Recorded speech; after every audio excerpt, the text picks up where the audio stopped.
So you've identified the problem. You know that doubt entered in the garden. You understand that the serpent's lie planted identity doubt that corrupted your creative channel. You can even feel where that friction is operating in your own life. The anxiety before you make a big decision. The second guessing when you're pursuing something new. The voice that whispers, what if you're not qualified for this? What if you fail? What if you're going in the wrong direction? But here's the question that matters now. How do you actually remove it? How do you clear the channel so creativity can flow the way it was designed to? Because knowing you have a blockage and clearing the blockage are two very different things. Most people try willpower. I'll just force myself to believe more. I'll think positive thoughts. I'll ignore the doubt. But that's like trying to widen a corroded pipe by pushing water harder through it. The blockage doesn't disappear. You just increase the pressure until something breaks, usually you. The real question isn't how to believe harder. It's how to systematically dismantle the lie that's restricting your channel.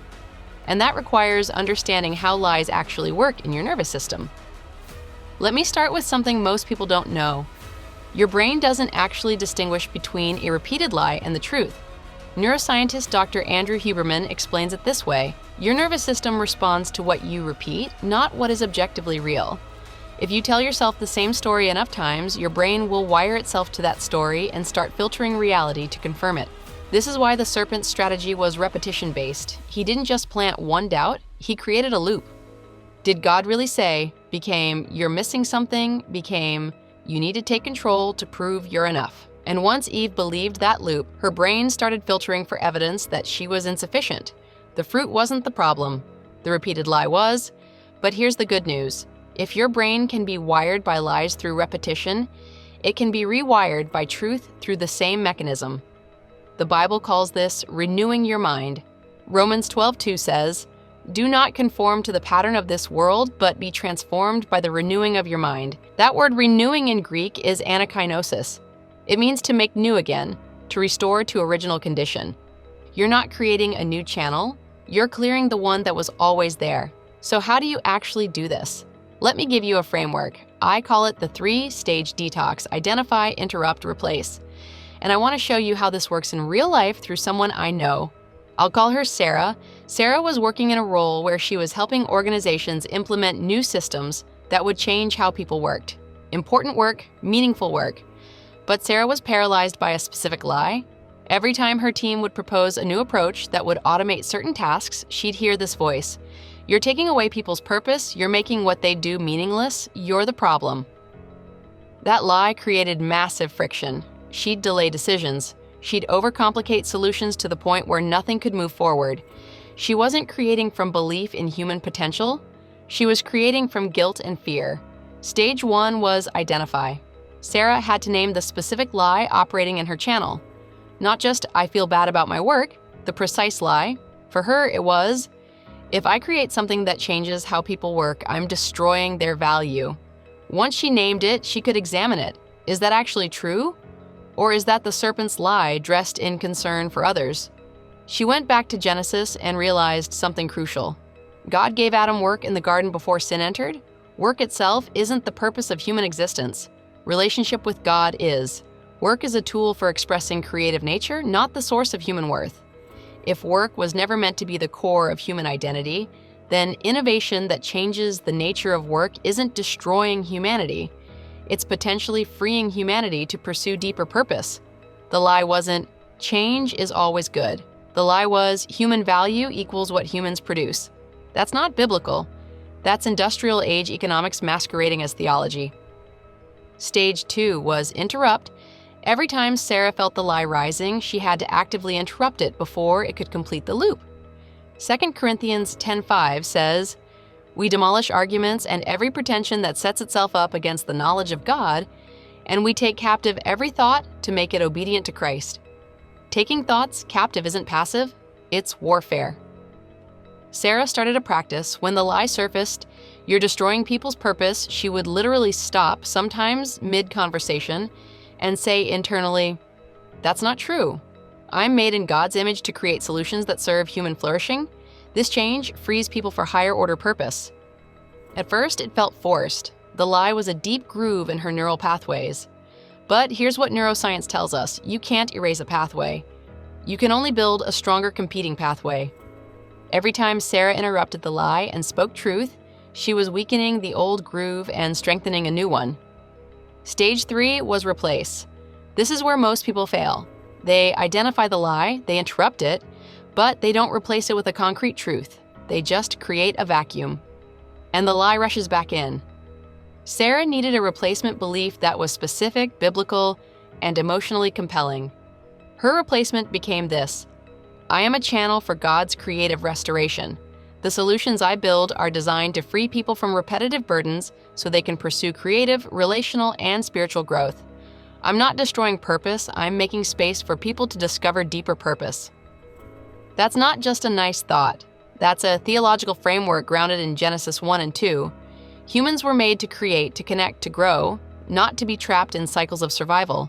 If her work could remove those traps, she was actually restoring people to their original design. She started repeating this truth daily. She wrote it where she could see it. She said it out loud before important meetings. And over the course of months, something shifted. The friction disappeared. She wasn't creating from guilt anymore, she was creating from vision. People around her noticed. Her work got better. Not because she lowered standards, but because she stopped approaching everything from a defensive posture. She started asking, how can this unlock human potential? Instead of, how can I minimize the harm of this change? Same role, same responsibilities, different channel. Now let me connect this to what's happening at the highest levels of leadership right now. At the World Economic Forum in Davos, there's a growing tension between two camps. One camp, led by voices like Larry Fink of BlackRock, is calling for massive regulation and control of emerging technologies. Fink said, "We need guardrails because we can't trust where this is going without oversight." On the surface, that sounds reasonable. But listen to the source. It's fear-based. It's the assumption that humans, left to their own creative devices, will destroy themselves. That's the serpent's lie at a global scale. You're not sufficient, you need external control. Then there's another camp. Demis Hassabis from Google DeepMind said something fascinating. Technology is not a replacement for human intelligence. It's an amplification of it. The goal is to augment human capability, not replace it. Whether he realizes it or not, Demis is describing the restoration of the creative channel. Same innovations, two completely different beliefs about human nature. And those beliefs will determine what gets built, how it gets used, and who benefits. Here's what I want you to understand. The blockage in your personal creative channel is the same blockage operating in boardrooms, governments, classrooms, hospitals, and communities. It's the lie that humans can't be trusted, that we're fundamentally broken, that we need control mechanisms because left to ourselves, we'll create catastrophe. But that's not what Genesis says. Genesis says we're made in God's image. Yes, sin entered. Yes, there's brokenness. But the original design is still there, and the path forward isn't more control. It's clearing the channel so the original creative nature can flow again. Dario Amodei, CEO of Anthropic, wrote something that caught my attention. He said, "The question isn't whether innovation is dangerous. The question is whether we can align it with human values. And the deeper question is, what are those values?" That's the right question. Because if your core value is humans are dangerous and need control, you'll approach everything with restriction and suspicion. But if your core value is humans are made in God's image and our tools should amplify that image, you'll approach everything with possibility and empowerment. Your personal blockage isn't just personal, it's connected to a global blockage. And when you clear your channel, you're not just changing your own life, you're participating in a larger restoration. So here's the practical framework. Take the next week and do this. First, identify your specific lie, not a vague anxiety. The precise false belief that's creating friction in your life.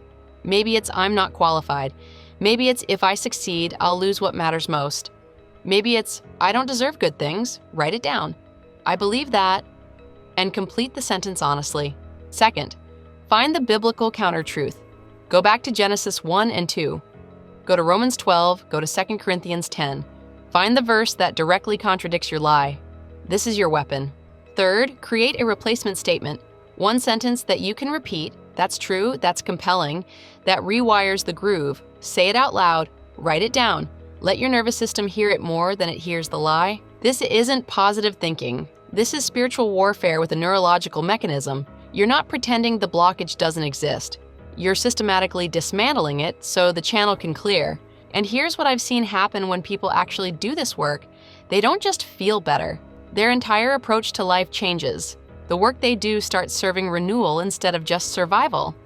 The relationships they build start reflecting genuine connection instead of fear-based control. The decisions they make start coming from vision instead of anxiety. They move from living in survival mode to living in restoration mode. You were never meant to create from friction, you were meant to create from flow. And the only thing standing between you and that flow is a lie you've believed long enough that it feels like truth. But here's the beautiful part. You don't have to live under that lie anymore. Every single person watching this, regardless of where you work, what you do, or what you've accomplished, you have access to the same channel clearing process. Because this isn't about your credentials, it's about your design. Think about it. The same creative power that spoke galaxies into existence flows through you when your channel is clear. That's not hyperbole, that's Genesis 1:27. You are made in the image of the Creator. When doubt is removed, when the lie is dismantled, when the channel is cleared, what flows through you is divine creativity applied to whatever domain you're called to. Maybe you're a teacher and you've believed the lie that nothing I do really matters in the grand scheme. That lie is blocking incredible creativity that could transform how your students see themselves and the world. Maybe you're a parent and you've believed the lie that I'm failing at the most important job I have. That lie is blocking the wisdom and patience that could flow through you if the channel was clear. Maybe you're in business and you've believed the lie that success means compromising my values. That lie is blocking innovative approaches that could prove you can thrive while serving human dignity. The domain doesn't matter. The blockage works the same way, and the clearing process works the same way. So here's the question I'll leave you with. What lie are you ready to dismantle this week? What blockage are you ready to clear so the creativity God placed in you can finally flow unhindered? In the next video, we're going to talk about something most people in our culture completely miss, the power of rest. Not as a break from productivity, but as the source of breakthrough. Because the renewed earth will never be built by people running on empty. It will be built by people who understand that rest isn't the opposite of creating. It's the foundation of it. Drop one word in the comments. What's the lie you're choosing to interrupt today? If this resonated, subscribe. We're clearing channels together, one truth at a time. Thanks for watching. I'll see you in the next one.